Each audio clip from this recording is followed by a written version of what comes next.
Hi, I'm Owen, we're here at DJ Tech Direct's Birmingham store, and today I'm going to give you a quick run through on the new Rane MP2015.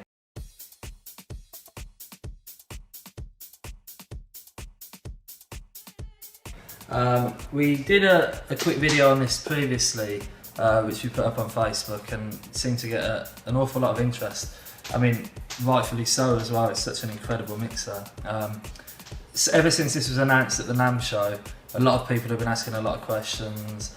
Very few people so far have got to actually see one. I mean, we've been luckily one of the first stores in the UK to get our hands on these. So yeah, I'll just give you a real quick run through. So we'll start with the connections on the back of the mixer. This is something I don't think that's really been gone through in great detail. So this is a digital mixer, rotary mixer, very much in the style of the classic Bozaks, Uris, and obviously the Rane that we all know and love. So to begin with, we'll start from this side.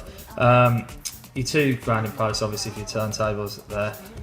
Two USB ports. Now these USB ports can be used to connect to laptops, for example, so it makes changeovers in a digital DJ scenario a lot easier than on most mixers. There's very few mixers where you'll find the two USB ports, only on high-end flagship mixers such as this.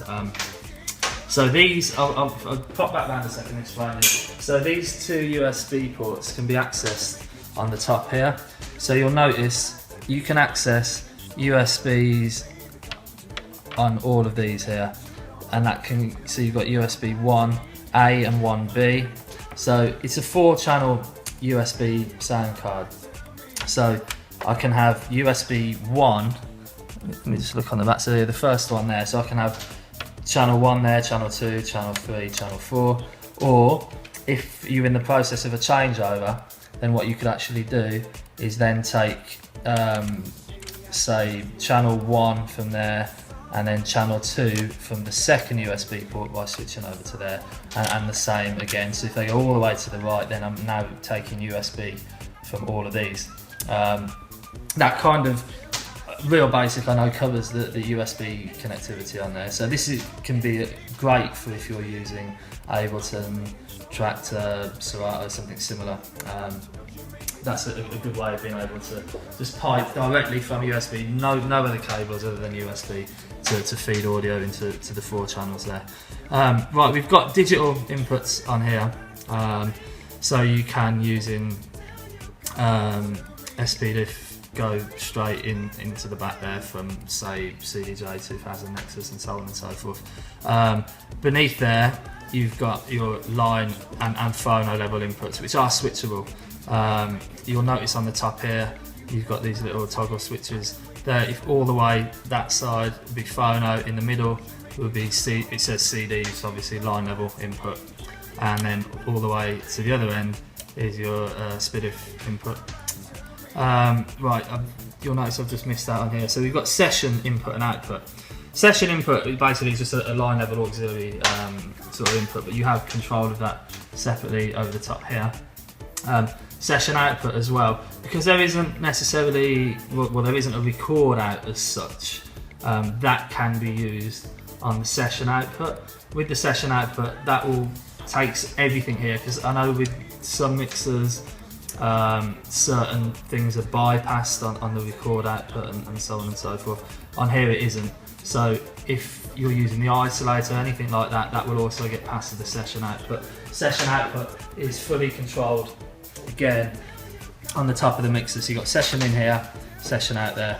That, I think, covers the main, most useful things you need to know on the back. Obviously, one other important thing that we shouldn't miss is your effects loop. So you have send and return on the back as well. And you've also got dry to wet control on there. And that is switchable on and off as well, so you can punch it in and punch it out. On the back as well, you'll notice you've got balance XLR outputs, as you'd expect to find on a mixer of this standard, and also balanced quarter-inch jack TLS output as well. Okay, so we'll go from top to the bottom of the mixer. So at the top, you'll notice 3-band isolator. Nice big rotary knobs there. Also, just below there, you've got 2 adjustable crossover points as well. So if we start by listening to just the low band, now this will boost to plus 10 dB and cut down to infinite kill. Now you can actually go from 80 Hz up to 640. So you can have just the real sub frequencies coming through. I don't know if you can hear that very well on the video, but believe me, it goes down low. And then you can sweep up to 640, so you're getting a bit more of the low mids from there as well. Now obviously that's not just affecting the bass, it's also going to affect the mid as well. So on the mid you'll notice there, that's taking out all the bottom end, but if we bring it back down, say the natural position, which will be in the middle there, so your bass is gone, but you've got a nice sort of telephony sounding mid-range. These are so smooth as well. I mean, there's just no way of me explaining this on a video, but believe me, it is. Nice clean sparkly top ends as well. Again, fully adjustable, so we can sweep that right up, so all you're getting is like the real air at the top of the top end, or we can bring it down and get a few more of the high mids in there. So the control that you get over the isolator is just incredible, really.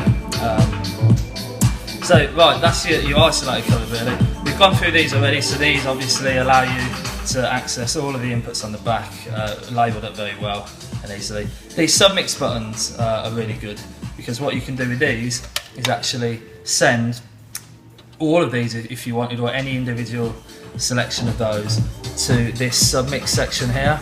So you've got separate EQ to control here and filter built onto this. So if you were a DJ who's about to mix in a record, someone else is just finishing up, they've got a digital set, say, going in here. So they've got 3 channels of digital on here, turntable in there. It just means that you can actually control, filter, kill everything on these 3 by sending them to the submix. After that, 3-band EQ. Again, on a lot of rotary mixers you wouldn't really find the EQ section. I mean, take Rane's one for example, the EQ section would come separately. Not really too much to tell on that. Again, this is full kill again, but there's just something about the isolators at the top that I find myself not really reaching too much for these. On each of the channels we have switchable filters as well. Now this not only goes for the channels, but it goes for the submix as well. So on channel 1 that we've got playing at the moment, set in the middle, which would be the default position, would be very similar to a Pioneer DJM style filter, similar to that of the DJM, the 800, the 850, the 900 Nexus. What you can do, there's an activation button, so at the moment it's not active at all. With it set in the centre position, it would be off, so I can turn it on there. Obviously upwards is going to filter out, so that's like a high-low pass, and then again opposite way, it's going to filter down. So then high pass, if I flick the switch upwards, now we have even more increments to the filter on here, because you've got the whole from bottom to top covering now just the high pass. So when it's fully down, that's the filter deactivated, and then obviously as you go up, you'll filter out completely to the point where it's full kill. You've got everything turned up full, you're not going to hear a thing. And then again, if I switch all the way to the bottom now, we have low pass. You'll notice you can't hear anything at the moment. That's because we need to go back to the top to be in the off position. So the important thing to remember with this is, if you're going to be jumping between filter settings, just turn it off and it will allow you to get from one side to the other without anyone actually noticing.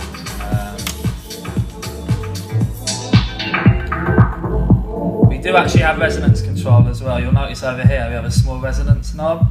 Now this resonance will affect the resonance for all of the filters. So, okay, you've got individual filter control over each of them, but the resonance will just be the one type for all of them. I don't see there being an issue with that at all, because realistically, why would you want to have different resonance settings for each individual filter? So you get a good howl from that as well. You'll notice. So that's with no resonance at all. So it's just a smooth cut.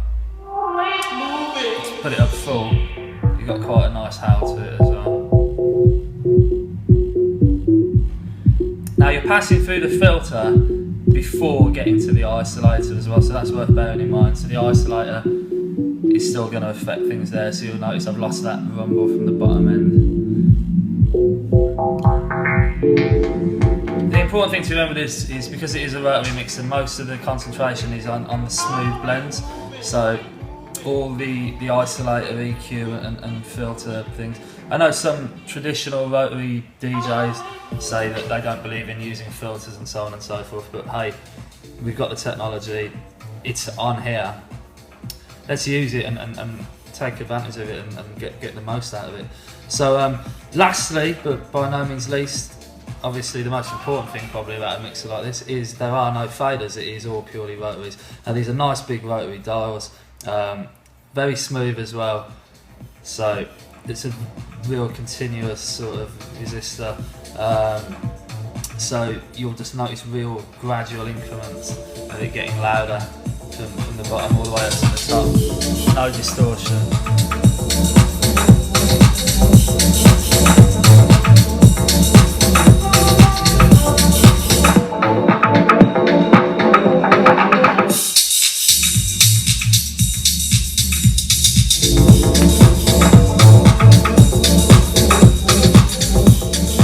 There you have it, that's the Rane MP2015, available now. We have them in store here at djtechdirect.com here in Birmingham. See them on our website at djtechdirect.com or give us a call on 0121 224 7650. Thanks for watching.